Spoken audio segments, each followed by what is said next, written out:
welcome to Project Recovery, a podcast about addiction. More importantly, it's about recovery. I'm Casey Scott. That's Dr. Matt Woolley. He's back. Sup? Oh, you're going to come in with a sup. Sup? Coming in hard, huh?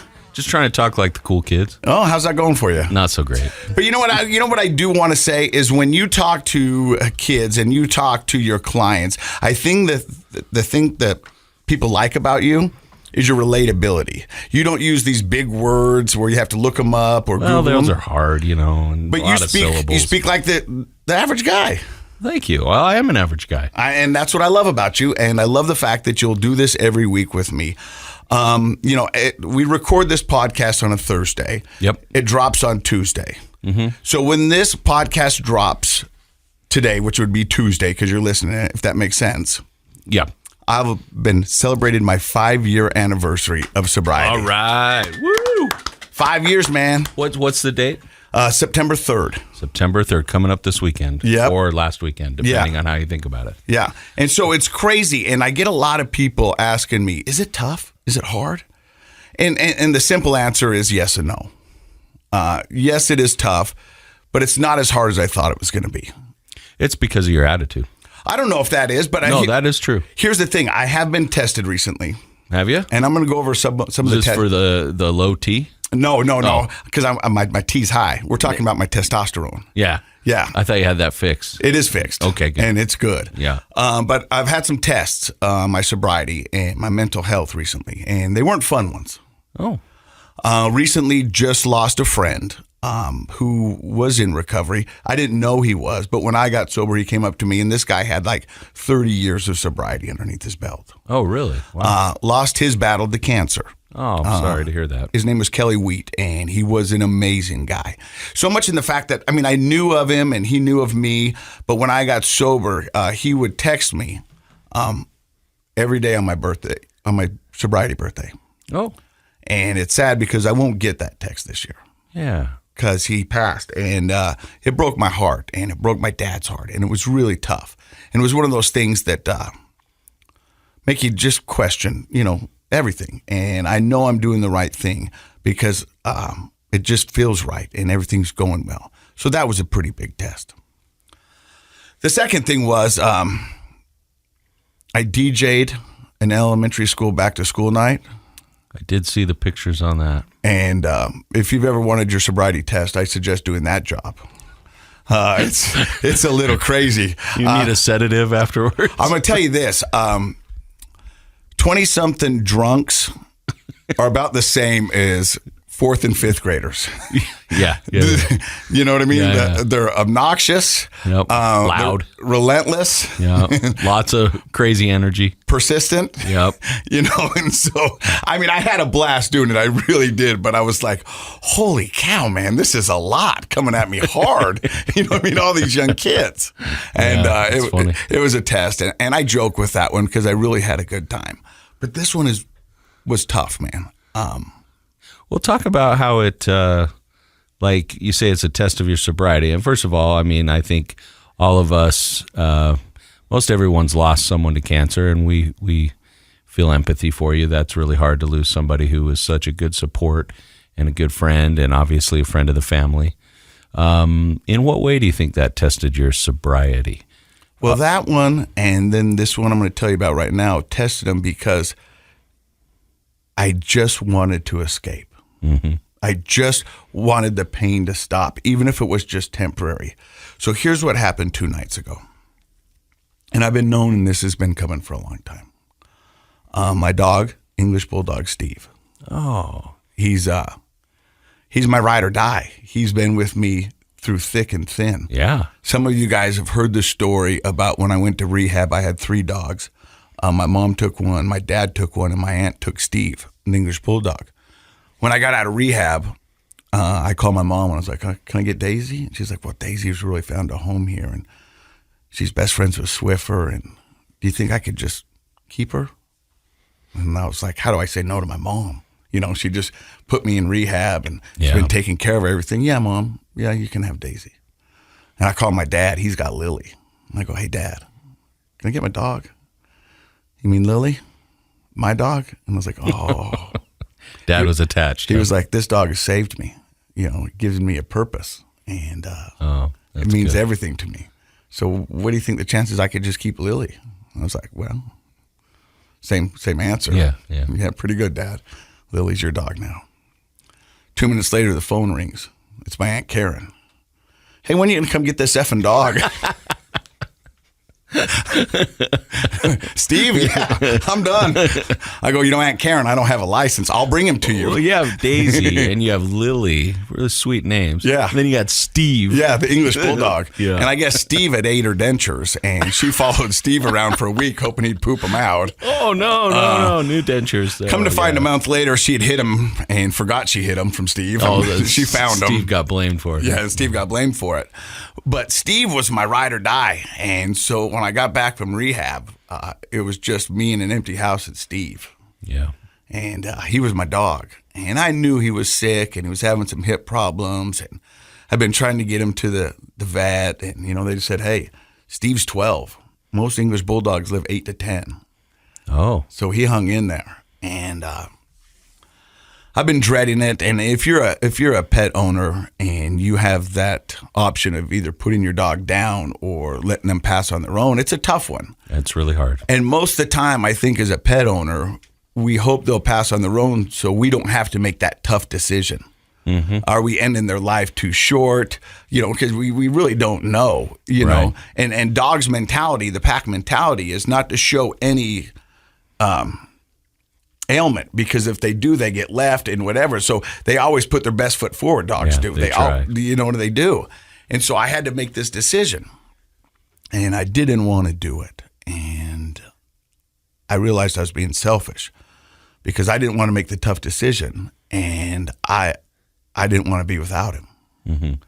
But then I had to ask myself, what kind of quality life was he having? Yeah. And what would be better for Steve? And that's the ultimate question that I had to answer. What would be better for Steve? Mm-hmm. Not what would be better for me. What would be better for Steve? That's a hard one because you can't ask Steve. No. Steve's going to act like he's fine if he can. But it's hard. It sounds like he was a pretty old gentleman there. Yeah, and he was a good dog to the very, very end. And so I let the kids say goodbye, and I loaded him up in the car, and we go through the drive up at McDonald's. And I go, I'd like 2 double quarter pounders. Steve. And they go, okay. And I haven't had a double quarter pounder from McDonald's in probably 10 years. Mm-hmm. But I knew Steve would love it. Yep. And so I picked him up. And you're breaking my heart, man. And so we go, you're not going to believe how this story ends. And so we go to the vets, and Steve's in the back, and I'll go in, and I go to the vet, and I go, hey, do you think I got time to have a hamburger with my dog? And he's like, sure. And there's some grass patch out on the back. Why don't you go back out there and sit down and say goodbye to Steve and have your hamburger, and then come in when you're ready. So I go, okay. So me and Steve go back, and we sit on the grass, and I open up the McDonald's bag, and I feed him his double cheeseburger, and I eat my double cheeseburger, and we just, we have this special moment, and it was cool, and I knew it was ready, and I knew the time was. So I go back into the vet, and I go, I think I'm ready, and he goes, okay. So we go out on the grass, and I got Steve on my lap, and the vet comes out and sedates him, and he's in my arms, and they sedate him, and he goes, it's going to take about 5-10 minutes for him to fall asleep, and then when he does, we'll come down and we'll administer the shot. And I go, okay. So he puts it in there, and then me and Steve just sit on the grass, beautiful summer day, and I can hear him starting to fall asleep, and he falls asleep, and he's on my lap, so I don't want to get up and tell the vet that he's asleep. So I figure I'll just sit here. And then when the vet's ready, he'll come out. So me and Steve end up laying on the grass. He's in front of me, I'm behind him. And this lady walks by, and she goes, oh, is your dog okay? And I go, no, he's not. We're putting him down. She goes, that's sad. I'm sorry. She goes, my son's in the car. He's autistic. Would you be okay if he comes and sees your dog? Gosh, man. And I go, he's sedated, but sure. No, that would be great. So she goes and gets him, and he comes out, and it was one of the most sweetest moments I've ever been witness to, because he leans down, and then he's talking to Steve, and he's saying like 5 different names. And he goes, "These will be all your new friends at Rainbow Bridge. Say hi to them for me." Wow. And he kisses Steve. And he gets up, and I go, "Thank you." And he introduces himself. He goes, "My name is Greg." And I go, "I'm Casey." And the lady goes, "I thought that was you." She goes, "You're the guy from TV, aren't you?" And I go, "Yeah." So this is really sweet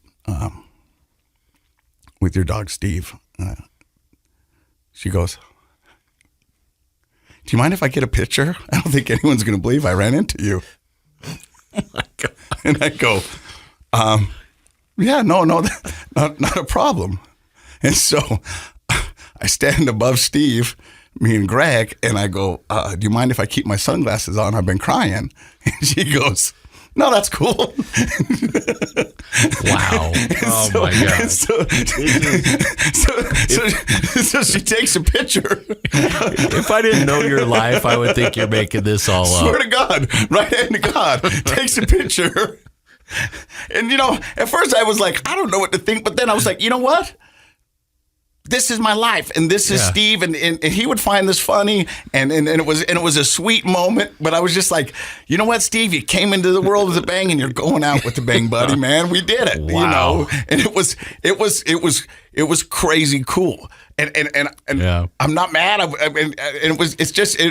But that's my life. I don't think you've ever refused a picture before. No, and I thought this was going to be the first time. I was like, sure, But I was if you're bold enough to ask, I was like, let's do this. But it was, and I'm driving home, and I'm thinking to myself, and this goes back to being tested on sobriety. I was the guy that had to get drunk to pay his bills. I was the guy that needed 6 beers to mow the lawn. Now I'm able to go through tough moments in life and not depend or rely on substances to get me through them. Yeah. And when we talked about earlier, you said, what was tough about it? There are certain situations in life where I just want to escape. I just want to run. I just want to hide. Mm-hmm. But I can't do that. I can face tough decisions now. I can make tough decisions now. And I know I'll be all right. Because the last 5 years that I've gone through, I've proved that time and time again. So I know in recovery, when you say you've got this, that's when you don't. So I don't have this. But I'm equipped for this fight like I've never been equipped before. So whatever the world has to bring at me, bring it. Because I'm going to give you everything I got. And I'll give you the standard answer that I give everybody when I'm talking about my sobriety. I do not know if I'm going to win this fight, but they're going to know they got in a fight. Because I'm not going down easy, and I'm going to give it everything I got. I like it. So this one's for you, Steve. Wow. I love you, buddy. And thanks for being with me the whole time. You were a great dog. Wow. Thanks for sharing that. It was tough. Well, you know what? It was a special moment because you were sober. You were able to experience that roller coaster of emotion and have it mean something to you. If you'd been drunk, it wouldn't have been special. It would have been a nightmare. And I don't know if I would have reacted the same to the situation that was in front of me. Right. And I know in my disease and in my addiction, I used alcohol to run, hide, numb, and avoid all tough aspects of my life. Mm-hmm. When anything got the slightest amount hard is when I would go, I need a beer. Mm-hmm. And people would be like, we got to talk about this. Let's get a beer and talk about it. Yep. That was my coping mechanism. Yeah. Oh, and I think so many people have grown up since their adolescence using drugs and alcohol as the coping mechanism for hard times. They haven't learned how to face hard times without it. And so, of course, that becomes the go-to. So thank you for allowing me to talk, allowing to do this every week. It really means the world to me. And people ask me what this is my foot into the recovery world. This is how I stay grounded. This is how I stay connected. And if it wasn't for this weekly podcast and our chats with you, Dr. Matt and Josh, I mean, you guys are family to me, and you are my support group. And I was talking to somebody the other day, and they go, you know, what's your biggest allies? And I go, it's Dr. Matt, it's Josh, it's this podcast, it's my girlfriend, it's my kids. I'm very fortunate to have so many people backing me up. And sometimes I have survivor's guilt because I know there's people out there that do not have the support system that I do. And I'm very blessed and very grateful and very fortunate. And so hopefully for some of those out there who are suffering, let us be your allies. Let us be your support. Let us share your story so you can help others. Because when we're helping others, it's crazy, but we're really helping ourselves. We are. Service always pays off more for you than the people you serve, I think. But that's the beautiful part of it, is we can all give service and receive a lot in return. And I hope that one small aspect of this show is that the people who don't have the natural support systems in place in their life are listening to the stories and finding resources and options in our community where they can go out and create a new family, a sober family. I know that, with some of the groups that are a little non-traditional, the exercise-based recovery groups. The SOAR, the Fit to Recover. Yeah, these are places where people have found a family that supports them as well. So if we could be a small part of helping people find that connection, it's worth it. And for me, by the time Thursday rolls around, I'm ready for it. I can't wait to come in. By the time Thursday rolls around, it's often been a long week for me. Yeah. And I can't wait to come in and be with you guys. We got a front row seat to some of the most inspiring stories that the world has to offer. And some of the best stories come from the world of addiction and the overcoming, it's amazing what somebody in recovery can do and is doing. Yeah, absolutely. All right, we're going to talk to our guest here in just a second, but I noticed you got Matt's mental health minute. It seems a little trite after well, we can save it, whatever you want to do. No, let's do it real quick. Let's jump into it. Just because maybe it's lighthearted. Ooh, I love it. Well, yeah. As lighthearted as cancer can be. Oh. But new study out in the Journal of American Medical Association. So that's the real deal. They call it the JAMA. Okay. Yeah. In the JAMA, a new study came out this month, and this is what it says. Drinking sugar-laden beverages, does that sound like the state of Utah? Anyway, on a regular basis may increase the risk for liver cancer and death from chronic liver disease. Really? And, hang on, we've got all those, a lot of people don't think of, I say it on the show a lot, but the high-calorie foods, the high-sugary foods, the fast food, the drive-through soda places, the soda cocktail places, they're everywhere in the state of Utah. I think because many people of our culture try to avoid drugs and alcohol for religious purposes, which is great. But sometimes they don't realize they're developing other addictions. And I know people that roll through there quite often. And this is for the older ladies who go through the drive-through a lot. Postmenopausal women who consume at least one sugar-sweetened beverage daily had an 85% higher risk of developing liver cancer. Wow. And a 68% higher risk of dying from chronic liver disease. Guess who else dies from chronic liver disease? Alcoholics. Mm-hmm.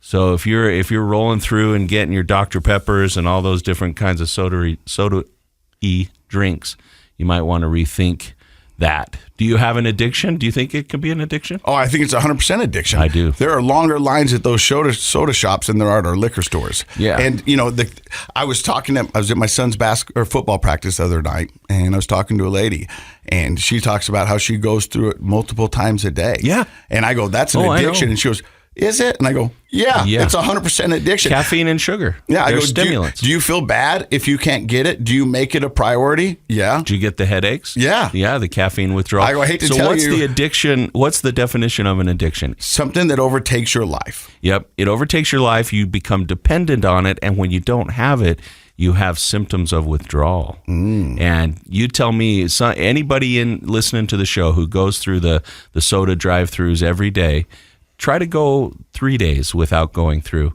And you tell me if you don't get the shakes and the headaches and all that kind of stuff. So it's just, addiction comes in lots of different forms.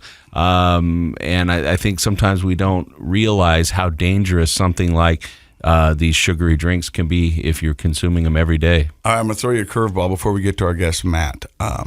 Is there such thing as a healthy addiction? Not by that definition. No. There are healthy habits. Yeah. Absolutely. But if it becomes an addiction. If you become dependent on something and when you don't have it, you have a withdrawal. I mean, maybe somebody could change my mind, but that doesn't sound like it's healthy in any way. Yeah. Even something that might in smaller doses be good. Well, I know people that are addicted to the gym. Absolutely. And that's causing them problems at work, causing problems in marriage. Yeah. You know what I mean? And they are over exercising, their joints are wearing out faster, and absolutely. No, anything that you're dependent on and when you don't have it, you feel withdrawal symptoms.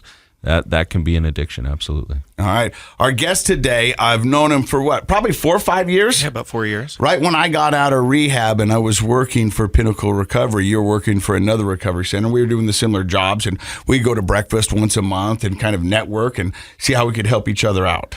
Right. His name is Matt Borget or Borget. And what was the other one? Borget. Borget. But what do you prefer? Just don't call me late for dinner. There you go, buddy. How long have you been sober? Coming up on 9 years, so I got 8 years. That's pretty cool. Yeah. Congratulations. We're going to find out more about Matt's story. You're listening to Project Recovery right here on KSL. Welcome back to Project Recovery. I'm Casey Scott. That's Dr. Matt Woolley. He's a clinical psychologist. Our guest today celebrating 8 I'm also an emotional wreck after the Steve story. I'm Holy sorry, cow. man. No, I'm glad you shared that. Yeah, it was. I think that's a special story, and I think the whole thing, how it all turned out, is the most Casey story I've ever heard in my whole life. It's crazy. Yeah. But that's my life, and I love it, and I welcome it, and I'm so glad that I get And I want people to know, you and I both know some media professionals that embellish stories. Yeah. Right? Yeah. Yeah. But not you. No. Casey does not. If Casey tells a story, it's the real deal. It happened. Anyway. Speaking of the real deal, his name is Matt Borget, and he's got 8 years in recovery, coming up on 9 years. What was your DOC, as they say in the hood? What was your drug of choice? More. It was my drug of choice. Whatever it was, you just wanted more. And you know what? He says that jokingly, No, but that's I'm sure true. very accurate. Yeah. I mean, and what they call it, Polysubstance use. And so usually there's one that will bring you down because it's easier to get, or it really aligns with your lifestyle. But before we get into all of that, where does the story of Matt begin? Happy Valley, Utah. I was raised in Utah County, lived in a few places, but mainly Orem. For those that don't know who listen outside of the state, Happy Valley is the home of UVU, BYU. Do you know why it got the nickname Happy Valley? My understanding of it is, big religious presence there, and the kind of the culture there is everything is great, everything's fine. We don't talk about the hard things. We kind of look the other way. And so it's this culture of everything's perfect when we know that that's not the case, In fact, around the early 2000s, there was a documentary on substance abuse called Happy Valley about prescription drug abuse in Utah County, which is the county south of Salt Lake City, if anybody who's listening from out of the state has been here before. And they nicknamed it Happy Valley for that very reason, because we don't do the hard things. We don't go to the liquor store. We don't buy drugs in the park. But the prescription drug abuse was really high. Right. Yeah, and I think, one thing that I learned being raised there is for every culture, there's a counterculture. Yep. Right. And I fell pretty deep into that counterculture. So where does the story of young Matt begin? You grew up in Happy Valley. What did your family look like? Yeah, so I had 2 siblings. I was the youngest, older brother, older sister, parents that stayed together. I had a really good childhood. Looking back on it, did a lot of great things as a kid. No major trauma. I know a lot of people that struggle with addiction. There's trauma in childhood. But, big LDS family. My dad has a bunch of siblings. They all have a bunch of kids, and I'm kind of on the older end of all those cousins. So I grew up with so many cousins, a family that got together often, even to the point where I had a hard time remembering some of my cousins' names, It's kind of a Utah thing. And I think where things started with me in this journey is the pressures that I felt being raised in Utah County, not only from my family, my extended family, but also my community and my peers at school. So it's interesting that you bring that up, because I don't think we've talked about that much, about the external pressure from your community in the predominant religion they're in. You know what I mean? It was neighborhoods, it was wards, it was churches, and they all wanted to be the best, most perfect one they could be. And so it was really kind of a community feel, right? Oh, absolutely. I don't know if you felt this way, Matt, but a lot of people have told me you sort of grew up feeling like you were being watched. Yeah, like sure. Everybody knew everybody. So for people that aren't LDS, your congregation's called your ward, and it's a geographical boundary. And so in your neighborhood, it's not just people that live on your street, but you might go to church with most of them and go to church youth activities with Boy Scouts, your soccer team, all that. So there's all this overlap. So a lot of kids felt like, there were always eyes on them. Yeah, and I think one thing that's tough looking back with hindsight on my childhood, at the time I probably would have said, oh, I'm rebellious and I'm, breaking rules, and thought of myself as a bad kid. But looking back, I was a good kid. I just don't know if I fit that mold perfectly. Well, I think you bring up a great point from a developmental psychologist point of view, and that is that there is normal rebelliousness that's part of our normal development as we're growing up. So, the end of elementary, beginning in junior high, you kind of want to spend less time with the family, push back. You try out kind of the idea of being a cool kid or a bad boy.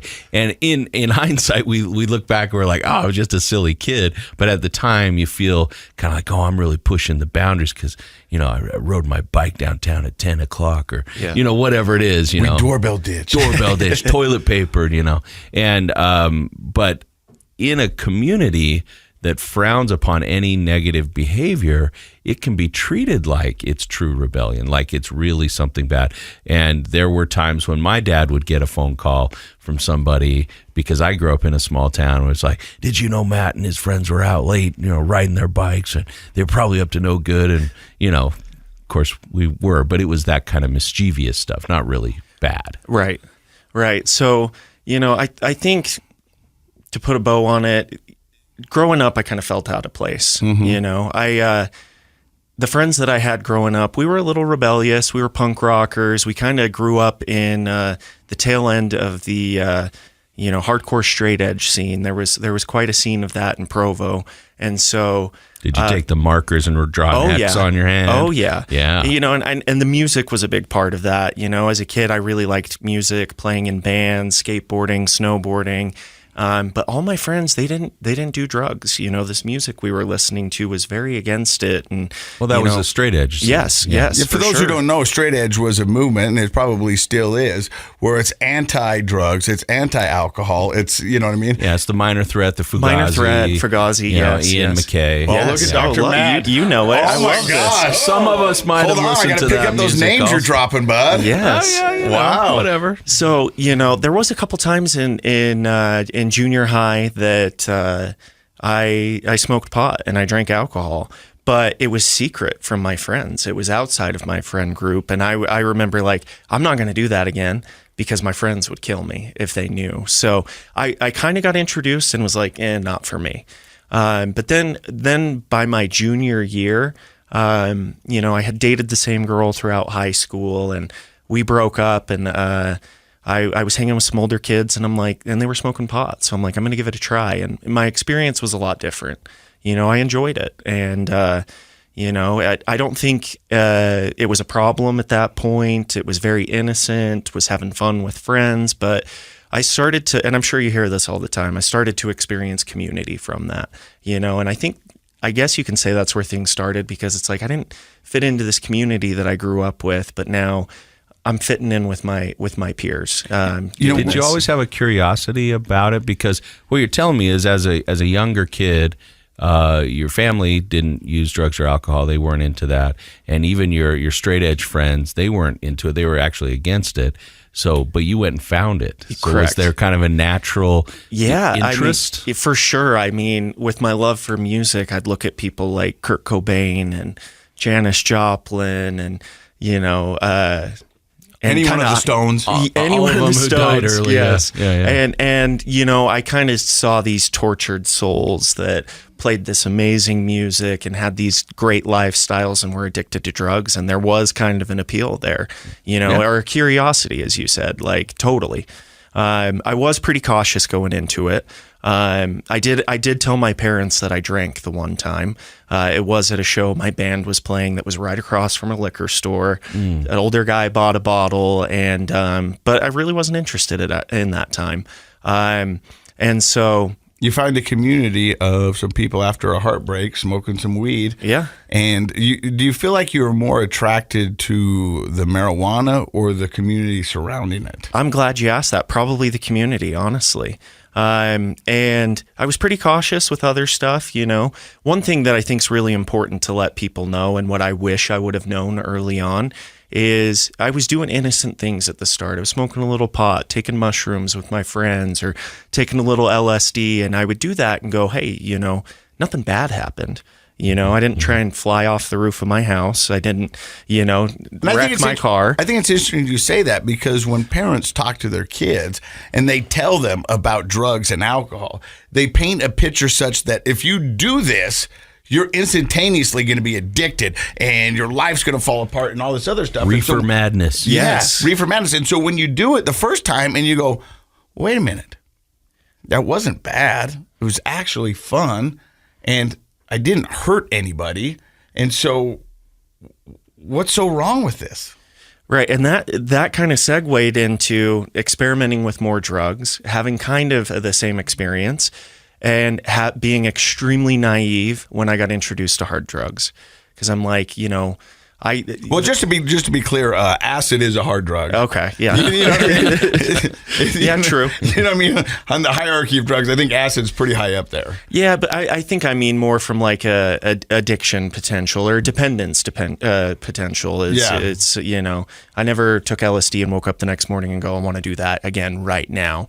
But I didn't know that would happen when somebody introduced me to opiates or cocaine or, you know, anything harder than that. So for years, you know, in high school, I started with that.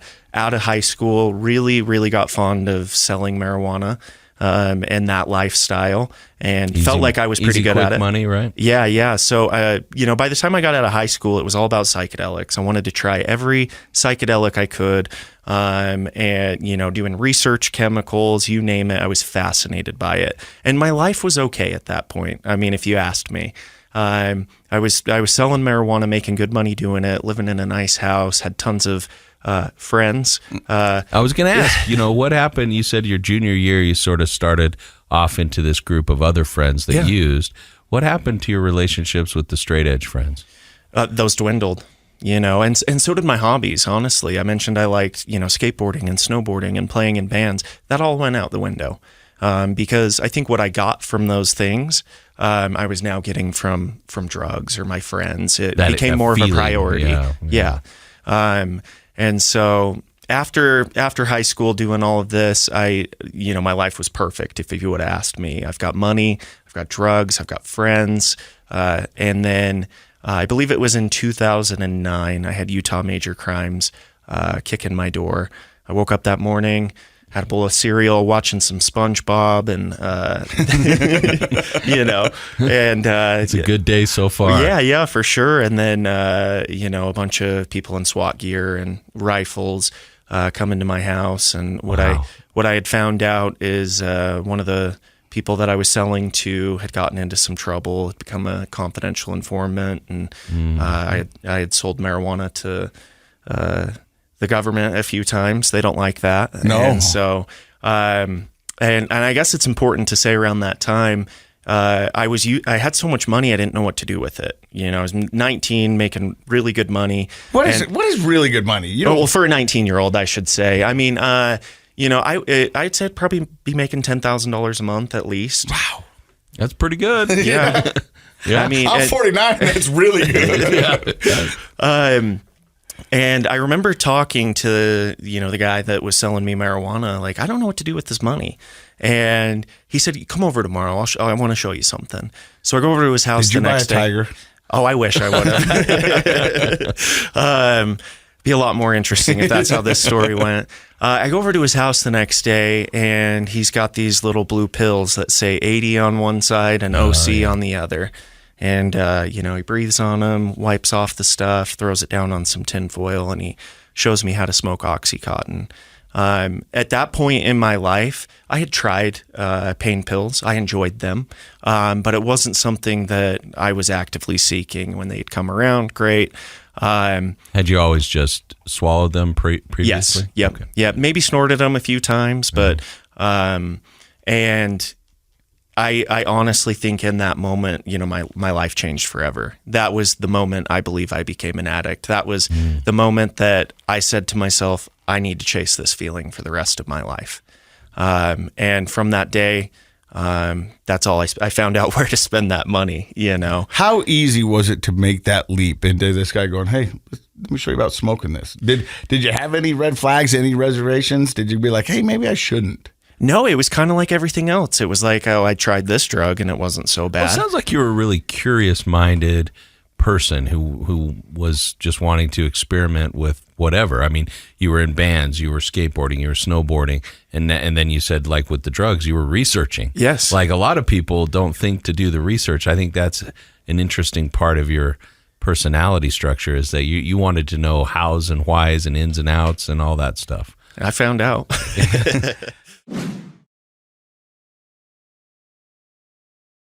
So you said after you smoked it the first time, you knew what your new mission in life was. 100%. And I had no idea what I was getting into. I did not know, if I do this every day and I stop, I'm going to get sick.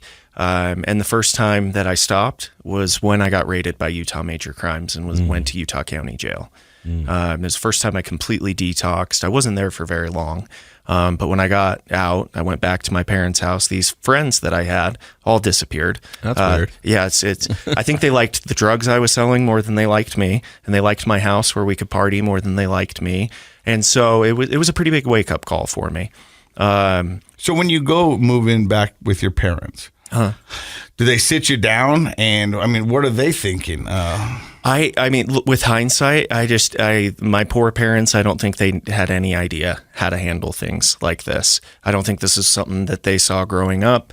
They certainly didn't have to deal with this with my other siblings. So this was like uncharted waters for them. Naturally they were upset, they were heartbroken, and they expressed that to me, but I don't think that they knew how to handle it. But as an addict, I know, speaking from experience, you've probably downplayed it or 100%. Sold them a bill of goods that wasn't nothing of what was really going on. Just a little pot. They had no idea about the opiates or anything like that. I remember being very, very sick and helping my uncle move his house, and doing that in withdrawal is not fun, but I had to pull it together and act like everything was okay. And after that, I stayed clean for a little bit off the opiates. I thought, that's my issue. That was not good. And I went back to smoking pot and doing other things, and, entered into an IOP program. It was my first treatment. I faked my drug test, got off probation, got very fortunate with everything with court, didn't get in too much trouble. I went in on felony distribution charges and ended up just serving probation. But by the time I was done with probation, it was full tilt. And then I became a lot more interested in pharmaceuticals, benzodiazepines, cocaine, and it was just that lifestyle of hanging with people that are selling drugs, using drugs, trying new things. What can we get? And one of the funny things that I say is, like, I realized I had a problem with opiates when I'm like, I haven't smoked pot in like 2 months, and that's my favorite thing in the world. That was my first realization that I may have had a problem with opiates. But after getting off probation, it's just everyone was doing it in Utah County. It was so easy to get. I've heard a lot of people come on this podcast and talk about how expensive Oxycontin was. I mean, when I was doing it, we could get it fairly cheap. It was just everywhere in Utah County. So the drug use progressed. I was no longer experimenting with other things and was pretty much strictly using benzodiazepines and heroin, which is not a good combination. No, that's a downer and a downer. Yeah. So how do you go from? Well, let me ask you a quick question. Is that okay if I jump in on you real quick? So I have sort of kind of a side thing that is a curiosity of mine. So developmentally, with something that's related to drug addiction is the selling and the making of the money, right? Right. And so when you're a young kid, you're just out of high school, you're 18, 19, usually back in those days, you're making, $6-7 an hour, trying to scrape together enough money for a car payment. And you learn, I think, to work hard, and some kids learn how to save their money and do that sort of thing. But what's it like what does it do to your brain when you jump out of high school and you've got a house and you're making $10,000 a month and you don't even have a job? Like, you're working a few minutes a week probably selling this stuff, right? Right. And you're not having to go clock in and deal with a boss and folding jeans at whatever place in the mall. Like, you're not having to do all that like hard work stuff. Is it seem just crazy to get out of jail and out of rehab and be like, okay, now I'm going to go get a $7 an hour job? Like, it seems like that would be almost as strong as the actual addiction to pull a 19, 20-year-old back into that lifestyle. I chased it for a long time. After getting arrested, it was just like, I just need to get back to that moment. And my mind frame when that was going on, I'm 10 foot tall and bulletproof, and I'm smarter than everybody because you guys are suckers. My girlfriend at the time would come home from work and I'd be like, I made $900 today. And it took me, and just like you said, it took me 5 minutes. I had 3 people come over and we hung out and we watched SpongeBob together, Yeah. It's a lot better than working at the Gap. Yeah, for sure. So now you're chasing it. You're saying it's pretty prevalent down there in Utah County. Yes. And pretty cheap. Yes. My question is if it was so cheap, why did you make the jump from that to heroin? Because when we've had people on the podcast, normally it's because of the cost and the access to it, but it sounds like the cost and access was there for you. For sure. Well, I got to the point where I was no longer making that money anymore, right? And I was having to work normal jobs. And so the money wasn't really there for me anymore. And then once Oxycontin changed its formula, it's no longer, it's tamper-proof. You can't smoke it anymore. People didn't really want it. And I switched at that point from using Oxycontin to using oxymorphone. And what I've since learned is that that's stronger than heroin and has a much shorter half-life. So while I was using that, I would get violently ill if I didn't have it every 4 hours. And that was expensive. And there was one time my dealer didn't have it, and he says, hey, I've got some black. And I remember the first time I tried heroin, I just remember thinking, this is exactly what I've been doing for the last 2 years. And with heroin, I wasn't getting sick every 4 hours. I could go 12 hours. And I'm like, this is the solution to all my problems. Isn't right here. Isn't that crazy? That's coming out of your mouth that heroin is the solution. Yeah. Well, that's the mindset, right? At the time, you're like, okay, I found something that I'm not getting dope sick, and it's a tenth of the price. Yeah. So, that goes on for a while, and everybody that I'm using with are dropping like flies. I've got friends dying every month, sometimes multiple a month from substance use, suicide. There was only a few people that I was using benzos and heroin with. Most of my friends were only using heroin. And I had 3 friends that I was doing that with, and they all didn't make it a year of doing that. They had all overdosed. And I was, and I had some survivor's guilt, going through treatment and looking back on that. But in 2013, the girl that I was dating at the time and my dad intervened on me. I didn't know this at the time, but when you do a downer and a downer, like you're saying, I was on the nod constantly. I was slumped over, dozing out, and family tends to notice that when you're hanging around them. And if you tell them you're just tired, it's hard for them to believe that you've been tired for a year. What's going on? So they intervened with the fear that every family or loved one has when they intervene of he might run out the door and go die face down in a ditch. And they said, hey, we want you to go to treatment. And I said, I'm not doing that. And I left and I went to my drug dealer's house and I said, man, I'm giving you all this money for all this heroin, I'm supporting your habit. I need you to put me up for a few days while I figure things out. And So you moved in with the drug dealer? No. He looked at me and said, I do not trust you to stay in my house. You are a mess. I don't want you to die like all our friends that are dying. You should take this opportunity and go to treatment. And I said, forget you. So hold on. Okay. The drug dealer looks at you and says, you're a mess. I don't want you in my house. And that was not a wake-up call. No. He says you should take your family's offer and go to rehab. No, so I go over to a using friend's house, somebody that I would use with regularly, and I go to him and I say, hey, I need you to put me up for a few days. My family's trying to ship me off to treatment. And he says the same exact thing. You're not staying in my house. I don't trust you. Wow. How bad were you that a drug dealer and a using friend wouldn't let you stay in their house? Pretty bad. I think, after 2, that was like, okay, I'm going back home. I'm going to give treatment a try. And so I entered treatment my first time in July of 2013. And I was not a good client. Working in the field now and seeing people come in, I'm like, I'm glad I didn't have me as a client the first couple times I went. But, it's because I've worked in the field and you work in the field.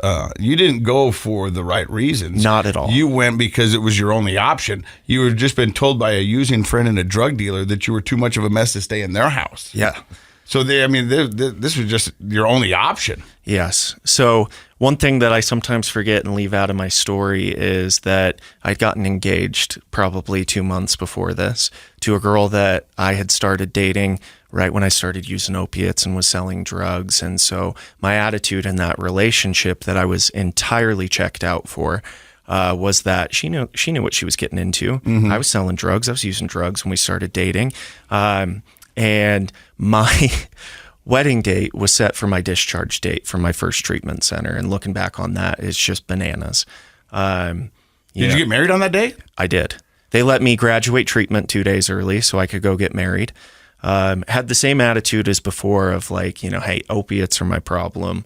Benzos are my problem, but I'm going to do everything else. So, on my honeymoon, I was smoking pot and taking pills and, this poor woman, just putting me through treatment and seeing this go on right when I get out. And to be honest with you, I had found a way to get benzos into treatment. I had stopped using them before getting out, so I had been off of them, but, I went right back to it. And you're right. It wasn't my choice to go there. I wasn't there for the right reasons. And, I did okay for a few months with trying to not use opiates or my drug of choice. Okay, so because I've done this, and I think as addicts, we often do this. We downplay it, and we go, I did okay. But we didn't, did we? Comparatively to how I was doing before, but definitely not okay. For somebody who's not an addict looking at you, okay is not okay. Yeah. You know what I mean? Yes, for sure. I was definitely telling myself that, though. Yeah. I got a job working downtown Salt Lake, which is not a good spot for an opiate addict. And to make a long story really short, I was 2 blocks away from where I needed to get drugs. And I'd been through treatment and learned about crack cocaine. And I'm like, I'm doing a downer and I'm really sleepy all the time. So I started using crack cocaine, and I'm like, this is the answer to all my problems. I thought heroin was the answer to your problems. It became problematic, and so I had to get a new solution. A new solution. Yes. Yeah. And so crack cocaine was it. Yes, because then it would wake me up a little bit, right? Makes sense. Just a little. But to make a long story short, I was the business I was working for, I ended up embezzling money from. And when they got hip to that, fortunately, I'd gotten my tax return that day, and it was like the exact amount that I had taken. And I got honest with them. They had known my past, known I was in treatment previously, and I just said, hey, I got to go back to treatment. I took some money from you. I will bring it to you tomorrow and the keys, and I'm checking back into treatment. And thank God they were okay with that and wanted me to get help, because I could have gotten in big trouble. Yeah. Oh, yeah. I go back to treatment, again, being forced to. And not on my own accord, no other options, didn't take it serious. I ended up using in treatment again, not a good client. Was just very sick at that time, and got kicked out. And this is the most pivotal part of my story. I'd gotten kicked out of treatment, and that one of my using buddies let me stay at his house because I was sober.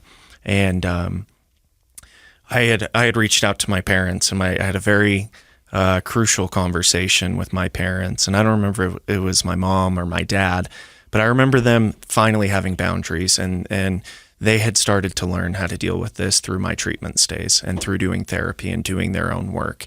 And they said something along the lines of, if you want to be a junkie, you're welcome to do that.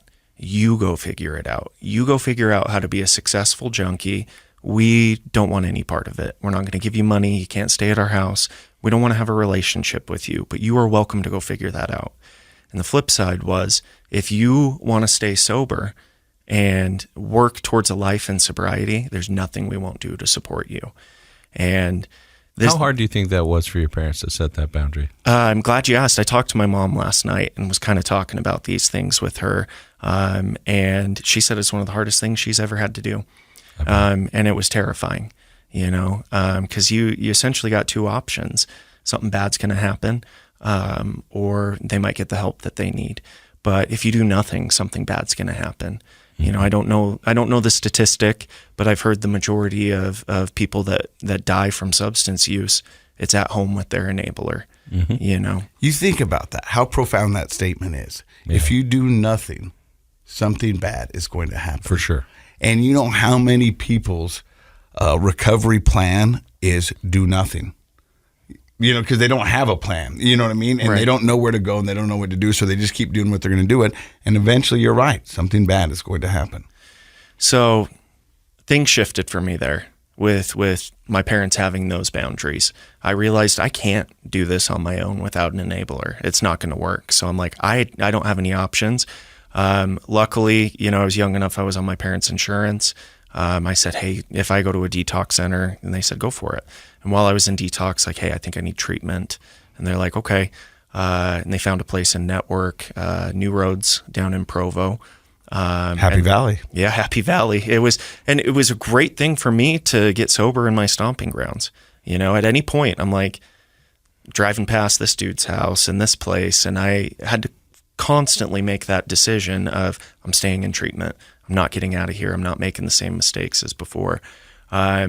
That program was 90 days. I went and did 90 days there, and I started to have that shift and take it serious. And was there something in that 90 days that clicked? You said you had that conversation with your mom or your dad, and something clicked. Was there something in the treatment that started to make sense? Or was there something that kept going, hey, you know what? I think I'm on the right path here. Why do I keep going? Yeah, I think the approach that they had in this treatment center was a therapeutic community, which means like I was accountable to my peers.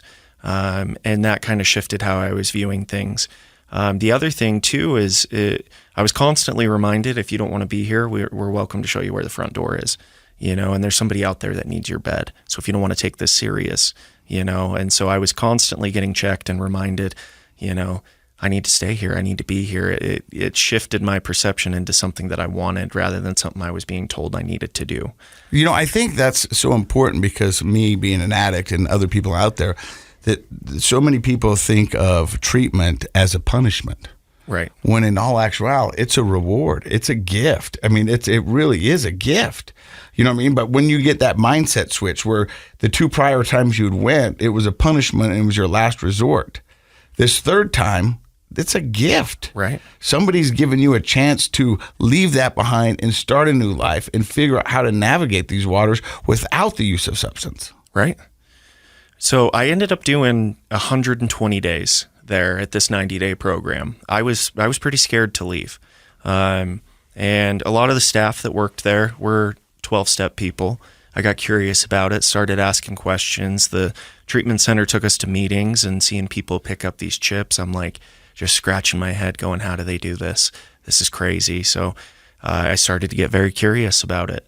And I got out of treatment and started doing the things that I was taught in treatment and taught in 12-step programs. And I learned a very valuable lesson because I started making excuses on why I didn't need to keep doing those things. And it honestly was like I blinked my eyes and woke up one morning and I'm using drugs again. So you had a relapse. I had a relapse. I almost made it to 6 months, and I had a relapse. And that relapse, I was going to an Alcoholics Anonymous convention in Salt Lake, and I went for the first day. I go back the second day, and I'm driving, and I'm like, I should go drive by the block downtown because I don't go there anymore, which means nobody probably goes there anymore. I just got to see if that's still even a thing, right? And it's a thing. I found out it's still a thing. It was still a thing at that point, and I think once I hit that turn signal to go check out down there is when I relapsed. But well, it's interesting. Something as simple as hitting the turn signal, knowing where you're going, that conditioning that happens, that becomes enmeshed with that addiction wiring in your brain. And so it can be something as simple as, driving by and seeing a certain house or making the decision to hit the turn signal, and it can start firing those addiction, pathways that have been so ingrained from, years of use, that something as small as a turn signal can start the whole process going again. I had someone once tell me that before a beer hits my lips, I relapse multiple days before. In my mind, in my brain, I played it out. You know what I mean? Right. It wasn't the act of the beer actually hit. I had relapsed way prior to that. Yeah, that's a very accurate way to think of it when you realize how your brain functions and tries to get those pathways going again. Yeah. So you relapse and you wake up. How long did the relapse last for? Shortest one I've ever had. And one thing that was very different. This was my last debacle. Right. This was my last time using. Right before I got sober. But what I did very different this time was I tried my best to control it. At any point previously, it was completely out of control. There's a passage in the big book of Alcoholics Anonymous that says the great obsession of every abnormal drinker is to one day enjoy and control his drinking. And at this, up until this point, it had been out of control. And now I'm trying to control it. And what I found is when I'm trying to control it, I don't enjoy it. I'm only going to use this much heroin a day, this much Xanax, get this much to drink at night, and I can use cocaine on the weekends. And I did that for about a month, and it broke me spiritually and emotionally because I wasn't getting what I wanted from the drugs and the alcohol. I wasn't sober. I wasn't getting anything that I wanted from life. It was a very, very dark time for me. Kind of a no man's land. Yes, and I couldn't stay sober. I couldn't, figure anything out. It was like I didn't know which way was up. And on December 1st, 2014, I called my mom just to tell her how sad I was and how I wasn't doing well. And my mom simply just asked me, how you doing in your sobriety? And I said, not good, and started ugly crying and couldn't get a word out. And it was at that, and that's my sobriety date. I started making phone calls. I had just done 4 months in treatment. So I started making phone calls to people saying, hey, I just need a little refresher. I don't need to come back for 90 days. Just relapsing for a month and trying to make things work my way. And I spoke to a woman named Nicole who works at New Roads. And I'll never forget what she said to me because I'm trying to spin all this stuff on her. And she said, just shut up. Do the next right thing, get in the car and come down here. We got you. And that was simple enough for me to be like, okay, yeah, I can do that. And I went to treatment for my last time, my fourth time. I'd already done 7 months in treatment previous to that. And after about a week, once I got my feet under me, she's like, you're staying for 90 days, right? And I'm like, I know. I went back to treatment my last time with my tail between my legs because I'd convinced myself I was doing such a good job previously. So it just so diligent. Like, if they said stand on your head in the corner for every group and you'll stay sober, I would have done it. And I had a moment with my dad where he drove me to treatment that last time. And I was terrified. I thought he was going to be so upset with me. And I remember him saying, like, I'm so proud of you. Because it was the first time that I made that call and said, I need to go back to treatment. And that kind of shifted my attitude about things as well. Like, I got some people in my corner that are proud of me for doing this. And, I got out of treatment. I did another 90 days. I dove headfirst into 12-step programs, and that saved my life. And one thing that's really important, too, with my story is right before getting out of treatment. You get married again? So I was still married at this point. And, I think I had been married for 18 months and spent 9 months of that in treatment. And that entire relationship using hard drugs. So, and being completely checked out, like I said. So I have a hard time even recalling what that relationship was like. And, I've had to make amends, and, I was married to drugs. I was married to selling drugs and the hustle and the money. That was my marriage at that time. I was in no shape to be in a relationship. But, getting out of treatment my last time, about a week before I graduated, the clinical director, program director, pulled me in and said, "Hey, we got to share some news with you." And one of my oldest friends that I had grown up with was like a brother to me. Spent all my time at his house. They broke the news to me that he did a murder-suicide, and was living at home with his grandma and his grandma's boyfriend.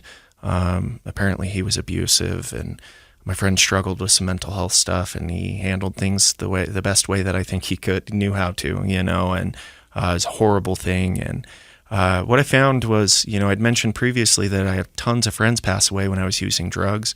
I got to deal with all the feelings in that moment that I did not deal with my other friends. So, and thank God I was in treatment and in a safe place and with people that cared about me and loved me, that I could deal with that.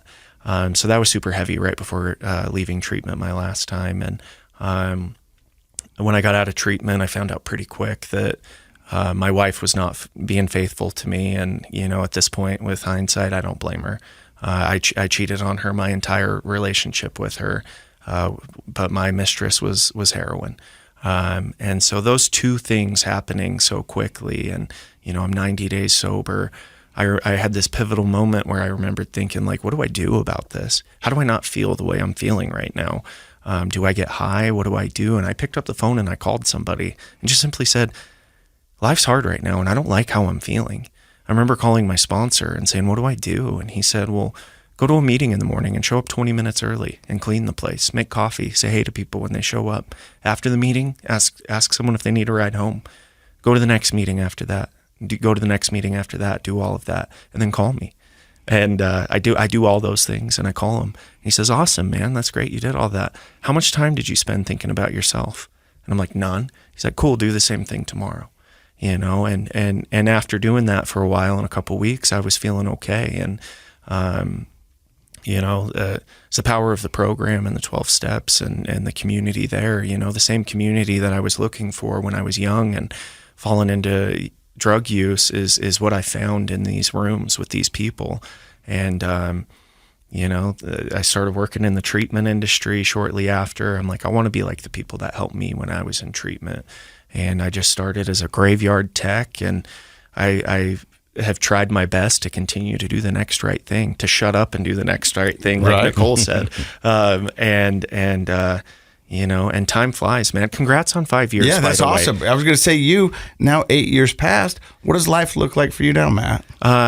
Well, I have a beautiful wife. Been married. We're coming up on our third wedding anniversary. Congrats. Taking a little time off. We're going to go explore some national parks. Go up to Yellowstone and Grand Teton, and we got a couple of cats that are my ride or dies. You know, and great relationships with my family. I'm so blessed to have a great job. I love my wife's family. Spend tons of time with them. Her siblings are my best friends, and I'm fortunate enough that I get to work with one of them. My brother-in-law, Connor, works with me at Wasatch Crest, and life's simple today. It was so complex before. I've just got a simple life, and it's beautiful. So now you're working at Wasatch Crest, and you wanted to talk about a few things there. And we wanted to talk about having, sometimes in treatment, it's co-ed. Others, it's, sectioned off to where it's just men or women only. What does that mean to you guys up at Wasatch Crest? Yeah, I think there's some complexities that come along with doing co-ed treatment.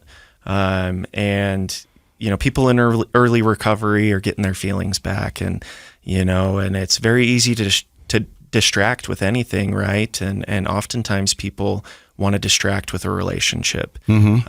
And there's a euphoric feeling that comes along with love. I was going to say there are a lot of things that we use to numb out, right? And relationships are certainly one of them. And sex, yeah, absolutely. I mean, I'm not speaking out of school, and I won't say any names, but I know the people that I was in the house with were more occupied with hooking up with somebody from the opposite sex than they were about getting serious and getting sober. It's a way of not sitting in your stuff and being with your mess. It's a way of distracting or numbing out. And so I would say anything that can decrease the opportunity for major distractions while you're in treatment is probably a good idea. So at Wasatch Crest, you don't have co-ed?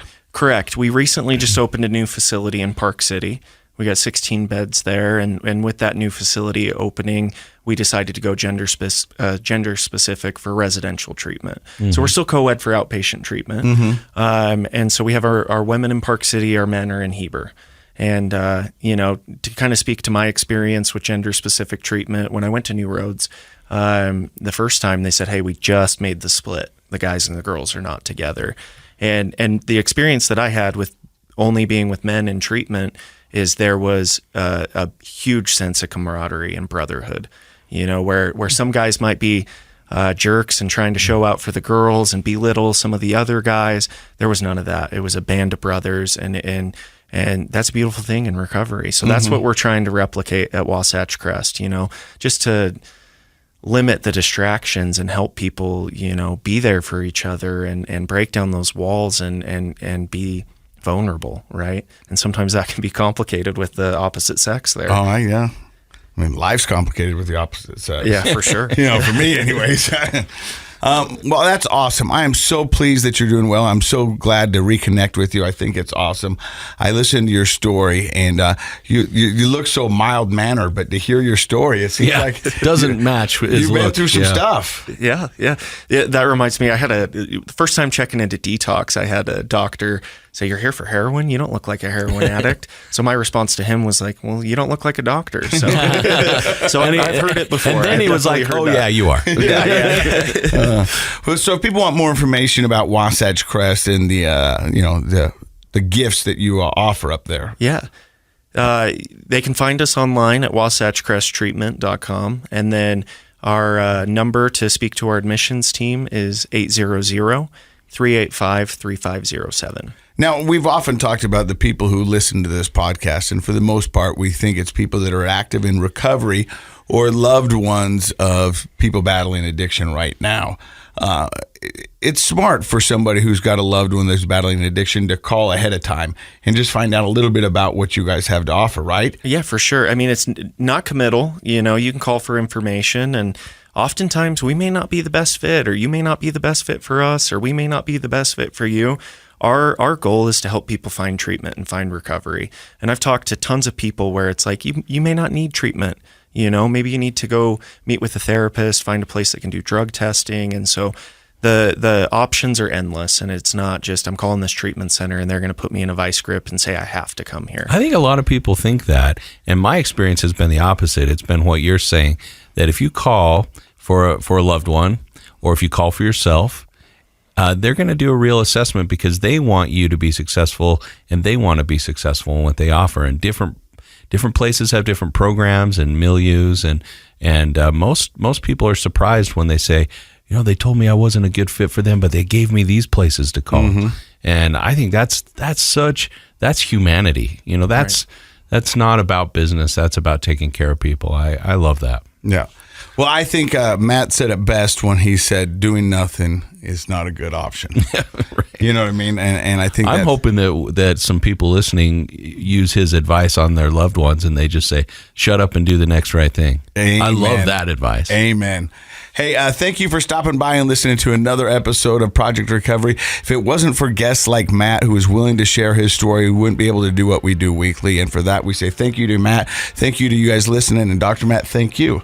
Thank you, buddy. And Thank you for having me. You bet. And in case you forgot, Project Recovery is what? It's a KSL podcast. He's a good boy, Steve. He is.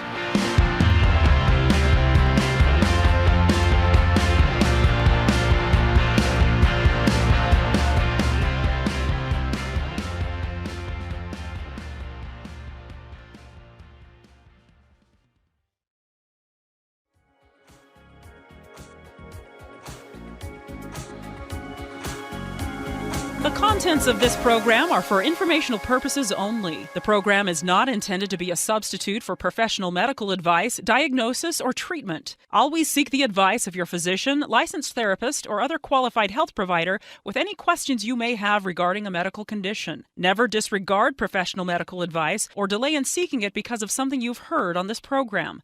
KSL does not recommend or endorse any specific tests, physicians, products, procedures, opinions, or other information that may be mentioned on the program. Reliance on any information provided on the program is solely at your own risk.